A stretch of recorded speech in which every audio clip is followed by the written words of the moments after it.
What's up, guys? Wanted to make another episode of Brawler versus Game Mode. So today we're gonna do Nita versus Brawl Ball, and as you can see, I do have a level 10 Nita with both star powers unlocked.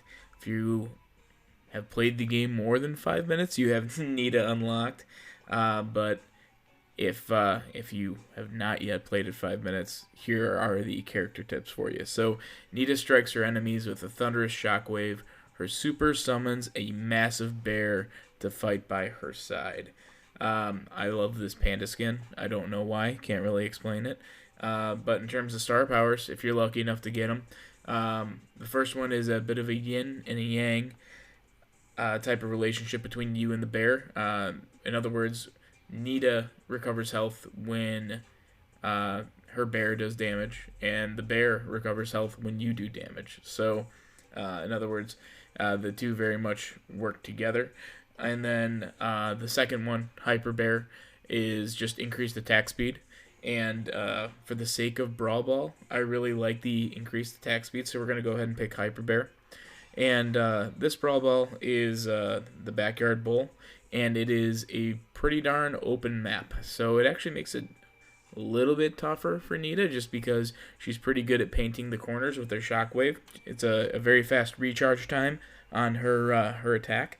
Let's jump into a couple games. So I'm going to go ahead and play with randoms as a good chunk of the community does on a daily basis. And we'll talk about a couple things. So I've got BB, which is great because I've got someone to dislodge the ball when the opposing team has it. And then I've got a Rico, which is a good open map, a lot of power there.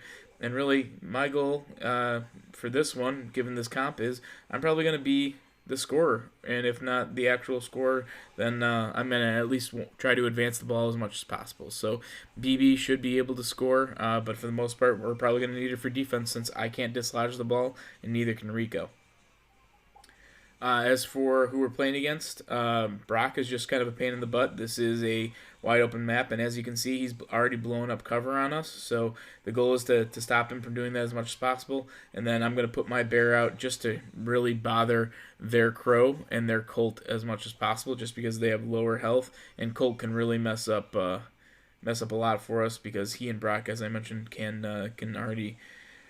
And there they go again. They can blow up cover relatively easily. So not off to a good start so far. I'm just going to do my best to kind of plink and plunk and get as many bears out as possible. I'm not going to go for kills necessarily, but I am, as I said, going to try to advance the ball as much as possible. All right. Get that Brock out of here. Get that crow out of here. And now I've got a bear out. I can follow my bear. And they took down the bear very quickly. So let's get rid of crow. Let's get rid of colt. And let's score. There we go. Alright, we got one in. Let's try to end this one. Wrap it up early. Really need this BB to watch herself. Make sure that we don't let in any easy goals just because we don't have the cover that they do right now. Alright, going to try to paint the corners here a little bit. Get rid of this Brock, if at all possible. I don't know what our Rico's doing. There we go. No crow. Oh, they lined up perfectly for me, but I was not in good health shape. So it looks like our BB is just trying to run out the clock, which is great. I'm going to toss out a bear to protect her if she wants it. We should win this one, short of screwing up royally here, which we almost did.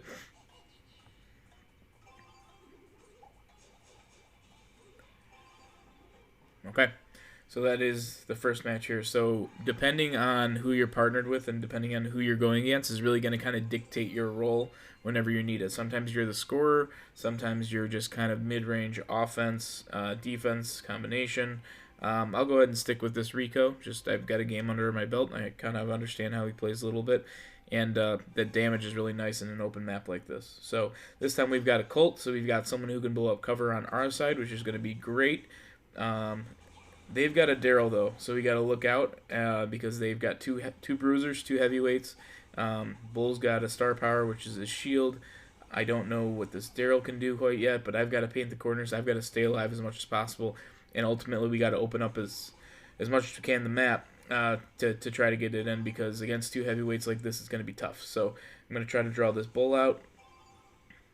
Daryl, hopefully I can get him to roll towards me here in a second, so he can waste it on that. I'd rather he waste his roll on me, or going on offense than or going on defense than on offense, just because that movement can be a big pain. Okay, we're in good shape here. If we get this bull down, and I'm going to put out my bear just to make it a 3-on-1 situation here. Hopefully he scores. There we go. He just dunked it, ran it in. Nita's one of my favorites to play for Brawl Ball, just because she gives you that little extra power and sometimes the extra player needed.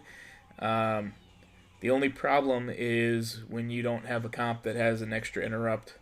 Let's get the ball out of here first. Actually, I've got a breakaway, so we'll see what we can do. Maybe we can wrap this one up. Alright, here comes bull. Alright, I've got my bear out. A little bit of a shield there. Sacrificial bear. Colt went ahead and opened up the cover for us, which is great. My first concern here is getting this bull out of here. And as long as we don't let him advance the ball on us, we're okay. And then Daryl as well. So he's goaltending a little bit. We're just going to go ahead and shoot it in there. And that's game. Okay, we're going to do one more on this map. So despite the openness of this map, usually with Nita, I prefer painting the corners as much as possible on a Brawl Ball map, because people seem to think they can outrun the Shockwave, and they forget how fast that it attacks. So it's usually very good to get as many bears out there as possible on maps with more cover, so I didn't expect to be doing as well as I currently am. This time we've got a Piper, so hopefully we'll get mid-range control, but we're against the other Pipers, so that kind of cancels it out. Their offense is really going to be this Daryl, so as long as we don't give him too much ball control, we should be okay. And then in terms of crowd control, they've got Spike, and the less slow Spike gets out, the better. There we go. And if we can just get the shield off, I'm going to put the bear out, neutralize Daryl, hopefully. Ooh. And we're going to go ahead and just dunk it there. Alright, same strategy. We're going to utilize Poco as more of a diversion. At least that's what I'm going to try to do. There we go. Alright, Piper, go away. So hopefully Piper's occupied, and there we go. Opened up the middle of the map because Daryl went ahead and rolled instead of utilizing it when he had the ball. Made for a relatively easy match that time after we were able to get that first goal. It looked like they pressed a little bit. So overall, that's Nita in a nutshell on Brawl Ball. For the most part, it's all about control and getting as many of her bears out as possible. So the more you can do that, the better. This map is not necessarily optimal, as I mentioned, just because it's wide open. So when you go against a heavy ranged group, you're going to be doing a lot of dodging yourself. But as long as you pick your spots for offense, you should be good to go. And ultimately, Nita's role is going to change based on composition. But know when you're the scorer, know when you are kind of playing that mid-range offense-defense, and then know who your interrupts are so that you can really kind of take advantage and fall back as needed to help them out. Just because Nita's recharge on her attack is just so quick. So, thanks, guys.